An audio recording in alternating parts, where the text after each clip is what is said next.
Hey friends from Noah's Ark, I got your letter. It was a pretty long one. So I have looked at your questions and came up with some answers. I'm going to try and get this all in one video, but I do not have total confidence that we're going to be able to get it all in one video. So the first question that I have is the question, can fish live for 39 years? Some fish can, some fish can't. There is a fish in Michigan that can live up to 150 years, and that is a river sturgeon. And so they're really big fish. They live in the Kalamazoo River, and they can live long enough to grow about 7 feet long. They're really big fish. There aren't that many of them left yet. So one of the other questions you had asked was, can butterflies migrate until summer? Not all butterflies migrate, but a lot of them do migrate. And when they do, they can travel really long distances. Usually they're moving to places where it is warmer because they don't really like being frozen. And so they will move to places where there's more food for them to eat and more habitat, that's places that they can live that it's pretty warm. And so they will move down to places that are warmer in the fall, and then during the spring they will move back. A lot of those butterflies will start getting here to Michigan somewhere around June or July usually.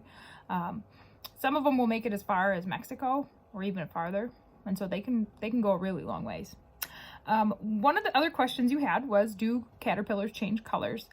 Some do, or are able to. Some caterpillars can change color to match the twigs or the plants that they're living on, so that they have some camouflage. There are also caterpillars that will change every time they molt. So every time as they're growing, they often will shed their outer skin. And as that happens, sometimes they'll change color a little bit too. So another sort of caterpillar related question is, how long does a caterpillar live in a cocoon? And so not all caterpillars live in cocoons. And so caterpillars that turn into butterflies live in chrysalises. Caterpillars that grow into moths will live in cocoons. And so most butterflies and moths will usually stay in their chrysalis or cocoon about 15 days. Some as few as 5, some as much as 21. There are some moths who will overwinter in a kind of cocoon-ish kind of object, and some of those can wait quite a while. But I would say most of them, they are in there for a couple weeks, sometimes a little longer, sometimes a little shorter. So one of the other questions related to caterpillars and butterflies was, what do butterflies eat? So adult butterflies will drink nectar, which is kind of like the fruit juice, or I guess I would say flower juice. So it's the liquid that's inside flowers. And so they like to drink that. And also it's sweet, has sugar, a little bit like fruit juice. And so it kind of is in that category. It's really sugary. Caterpillars, so not adult butterflies, they will usually eat the leaves and stems off of different kinds of plants. And so mostly leaves, but there are some that'll eat stems too.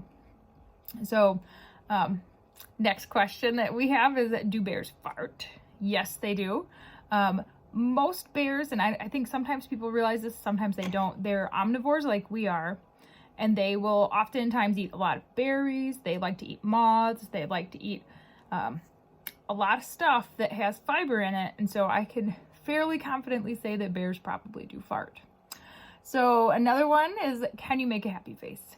So luckily I have lots of muscles in my face, and so I am able to make happy faces, which is really awesome.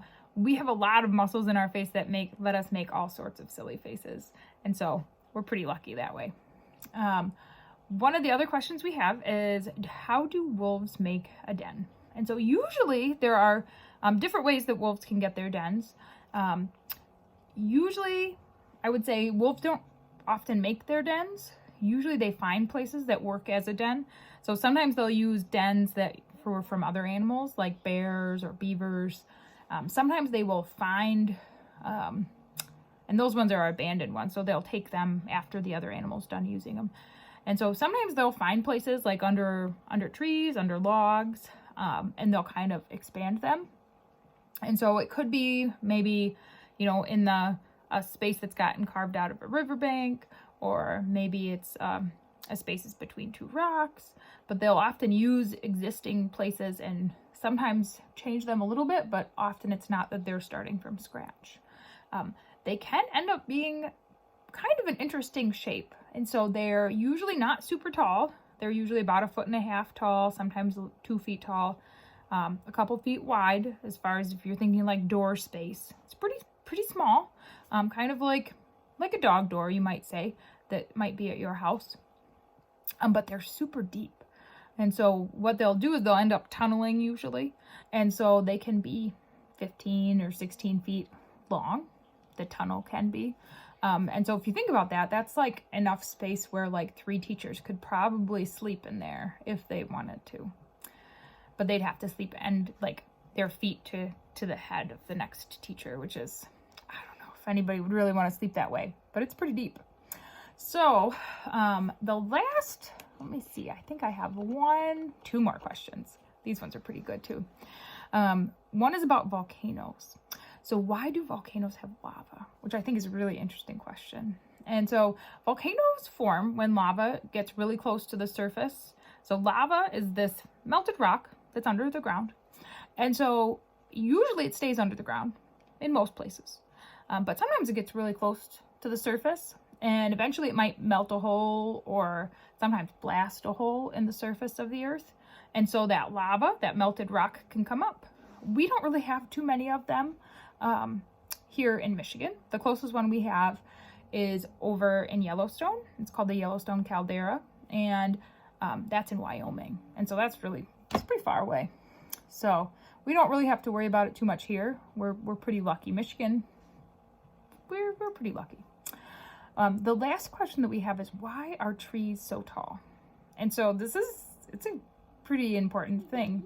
So not all trees are tall. Most of them are kind of tall, but many of them can grow tall for a couple of reasons. One is because their parents were pretty tall. So parents in plants are just like parents in people, where you tend to look like whoever your parents were. And so trees happen to look a lot like what their parents were, and their parents are able to grow pretty tall. One of the other reasons that they're able to, and they would like to grow pretty tall, is because they want to get sunlight. Trees need sunlight so that they can have energy, and so they don't eat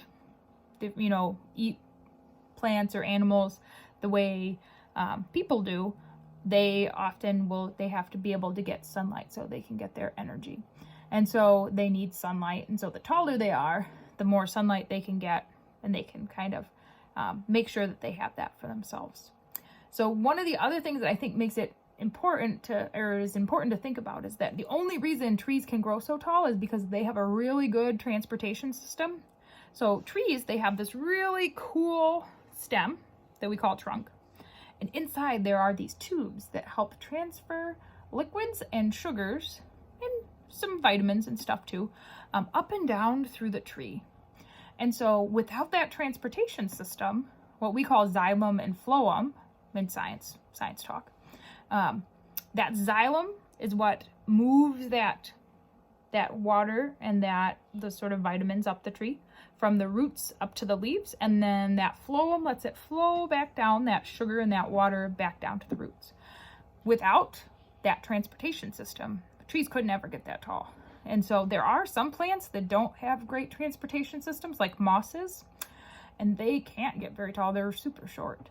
And so having a good transportation system ends up makes it pretty important for that tree to get so tall. So awesome science questions. I really enjoy getting to get your letter from my science friends. So feel free to definitely send me some more questions. I am here and I am ready to answer some of your questions. You can also see some more videos over at piercecedarcreekinstitute.org or on our Facebook page. Miss Ellen and I have been putting more science stuff up so that people have some ideas for fun things that they can do. Keep getting outside. Go out and enjoy yourself. The weather is beautiful. Go look for some flowers. Go see what's growing outside. And so enjoy yourself. I look forward to hearing more of your questions. Have a great day.